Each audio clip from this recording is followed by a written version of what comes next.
सूबे के प्रथम मुख्यमंत्री सह भाजपा के प्रदेश अध्यक्ष बाबूलाल मरांडी ने कहा कि इंसान के लिए सबसे जरूरी रोटी, कपड़ा और मकान है, जिसके बाद सड़क, पानी, बिजली, स्वास्थ्य, शिक्षा आदि विकास की मूलभूत सुविधाएं हैं। यदि आपके गांव तक सड़क पहुंच गई है तो निश्चित रूप से विकास भी पहुंचेगा। सड़क विकास की पहली सीढ़ी होती है। उन्होंने कहा कि देश के प्रधानमंत्री नरेंद्र मोदी ने सड़क, स्वास्थ्य, मुफ्त राशन, आवास, पानी जैसी मूलभूत सुविधाएं उपलब्ध कराई है, लेकिन राज्य की हेमंत सरकार ने केंद्र की महत्वाकांक्षी हर घर जल नल योजना को भ्रष्टाचार और लूट की भेंट चढ़ा दी। आज आलम यह है कि बड़े बड़े जल मीनार बनवा दिए गए हैं, लेकिन नल से जल नहीं आ रहा। शिकायत करने पर अधिकारी ध्यान न देकर लीपापोती करते हैं। दरअसल बाबूलाल शुक्रवार को अपने विधानसभा क्षेत्र के तिसरी प्रखंड अंतर्गत नारोटाड़ से बरमसिया वाया चरकी डुमर झारा तक पथ सुदृढ़ीकरण योजना का शिलान्यास कर रहे थे। इस दौरान आयोजित कार्यक्रम में अपने संबोधन में उन्होंने उक्त बातें कही। साथ ही उन्होंने कहा कि नारोटाड़ और थानसिंडी जैसे उग्रवाद प्रभावित क्षेत्रों में लोग आने से डरते थे। विकास के मैप पर यह इलाका अति पिछड़ा था। काफी हद तक प्रयास करने के बाद इस इलाके की तस्वीर बदली है। इसके पूर्व श्री मरांडी भाजपा के सदस्यता अभियान का जायजा लेने लोकाय पंचायत के जमामो गांव भी पहुंचे थे, जहां उन्होंने लोगों से मुलाकात की। साथ ही उन्होंने लोगों से शराब का सेवन नहीं करने की अपील की।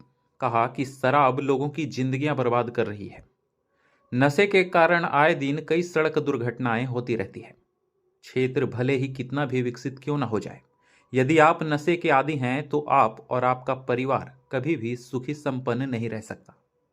इसलिए नशा छोड़कर अपने और अपने परिवार की जिम्मेदारियों के लिए मेहनत करें। अंत में बाबूलाल ने भाजपा पर विश्वास कर सहयोग बनाए रखने के लिए लोगों का धन्यवाद दिया और कहा कि कुछ कमियों की वजह से इस बार सरकार नहीं बन पाई। सहयोग बनाए रखें, अगली बार निश्चित सरकार बनेगी। मौके पर भाजपा नेता रामचंद्र ठाकुर, मनोज यादव, प्रमुख राजकुमार यादव, सुनील साव, किशुन यादव, राजू यादव, मदन यादव, मोहन बरनवाल, उदय साव, रविंद्र पंडित, दिनेश ठाकुर समेत कई लोग थे।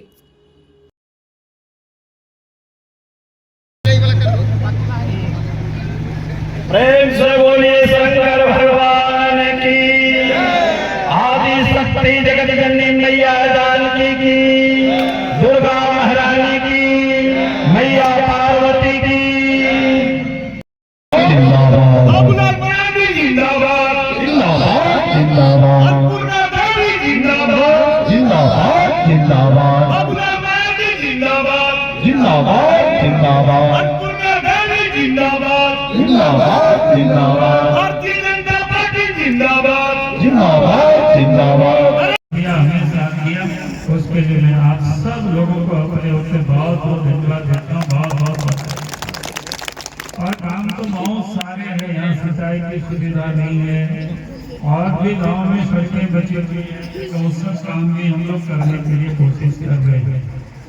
इसी प्रकार से मैं आप सबसे ये कहूँगा कि बहुत जगहों पर जो काम होता है, कहीं पुल है, कहीं सड़क है, कहीं बिजली है, कहीं पानी है, समस्याएं रहती हैं। उन समस्याओं को समाधान के लिए हम सब लोग लगेंगे, काम करेंगे और आप सब लोग इसी प्रकार से पार्टी को साथ देते रहेंगे, सहयोग करते रहेंगे, ताकि ये क्षेत्र जो है पहले जिस प्रकार से टापू में रहा करता था या एक किनारे में जंगल में हुआ करता था, आने में लोग डरते थे कि इधर कि कहाँ है नारोटाड़, कहाँ है थानसिंडी घोटिया, कोई आते भी नहीं थे। लेकिन आज तो यहाँ से फटाफट देखते हैं, गाड़ी भी चली जाती है आराम से। प्रधानमंत्री ने कहा कि हर गरीबों को छत होना चाहिए, यानी घर होना चाहिए, लेकिन यहाँ की सरकार उस काम को भी ठीक से नहीं कर पा रही है। लेकिन लड़ करके हर गरीब को जिसके पास मकान नहीं है उनके लिए अच्छे मकान बन जाए, ताकि आदमी के लिए क्या होता है, आदमी सुखी जीवन के लिए घर होना चाहिए। हम लोग कहते हैं ना, रोटी, कपड़ा और मकान। अगर ये सब चीज लोगों को उपलब्ध हो जाता है तो आदमी निश्चिंत हो जाता है, घर रहता है तो आदमी बारिश हो, आंधी हो, धूप हो तो घर में आराम से बाल बच्चों के साथ रहता है। फिर बच्चे को खाने होना चाहिए तो अनाज भी दे रहे हैं देश के प्रधानमंत्री जी, ताकि लोग खा पी सके। यही मैं आप सब लोगों से कह रहा हूँ, और इसलिए मैं कहूँगा कि इस बार थोड़ा कसर रह गया, हम लोग सरकार नहीं बना पाए, लेकिन आने वाले समय में हम लोग जरूर झारखंड में सरकार बनाएंगे।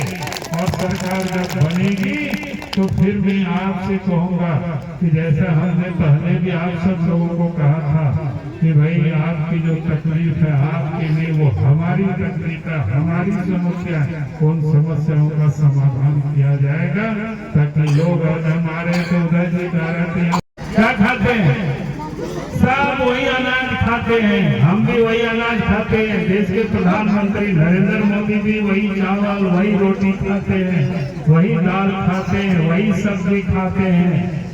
कहने का मतलब है किसी के साथ भी भगवान ने कोई भेदभाव नहीं किया, पेट अलग अलग नहीं बनाया, टाटा का, बिरला का, अंबानी का अलग पेट नहीं है, सब वही पेट है। वो भी वही चावल खाते हैं, वो भी वही दाल खाते हैं, वो भी वही सब्जी खाते हैं, वो भी वही साग खाते हैं, जो बाबूराव मांगे खाते हैं, जो नरोटा के आप सब लोग जो खाते हैं, समझे कि नहीं। और बताओ, एक फैक्ट्री में अनाज पैदा होता है, अनाज फैक्ट्री में नहीं पैदा होता है, वो कहाँ पैदा होता है, खेत में पैदा होता है, पैदा होता है कि नहीं, खेतबाड़ी में, वहीं से पैदा होकर के सब लोग खाते हैं, उसी से हम सब लोगों का शरीर बना है इतना बड़ा। फिर चिंता किस बात की, हम लोग तो अन्नदाता है। दूसरा क्या है, लोगों की जरूरत, जो सबसे जरूरत होता है हवा की, ऑक्सीजन की, तो फ्री में मिलता है, चाहे टाटा को कंपनी को भी फ्री में मिलता है, अंबानी को भी फ्री में मिलता है, अडानी को भी फ्री में मिलता है। और इस दुनिया के जो बड़ा देश अमेरिका है, वहाँ के राष्ट्रपति को भी फ्री में मिलता है, वो खरीदना नहीं पड़ता है। जब आदमी बीमार होता है तब ऑक्सीजन खरीदना पड़ता है। कहने का मतलब भगवान ने सबके लिए फ्री में ऑक्सीजन, जो जीवन का सबसे बड़ा तत्व है। अगर आपकी नाक को बंद है, आपके नरे, लेकिन पानी भी वही पानी है, वो भी सब फ्री में मिलता है। बताओ, सब आसानी से हम लोगों के पास उपलब्ध है, फिर हम लोग क्यों परेशान है। हम लोग इसलिए गड़बड़ कर देते हैं कि अधिक हम लोग पी लेते हैं, काम थोड़ा कम करते हैं। तो इसलिए हमने कहा कि सबको ठीक रखना, विकास का काम होगा, हम सब लोग विकास करेंगे, तरक्की करेंगे। और फिर माँ बहनों से कहेंगे, घर में पतिदेव अगर दारू पी करके मारपीट करता है तो हमें बता देना, आकर के उसको भी पिटाई करेंगे।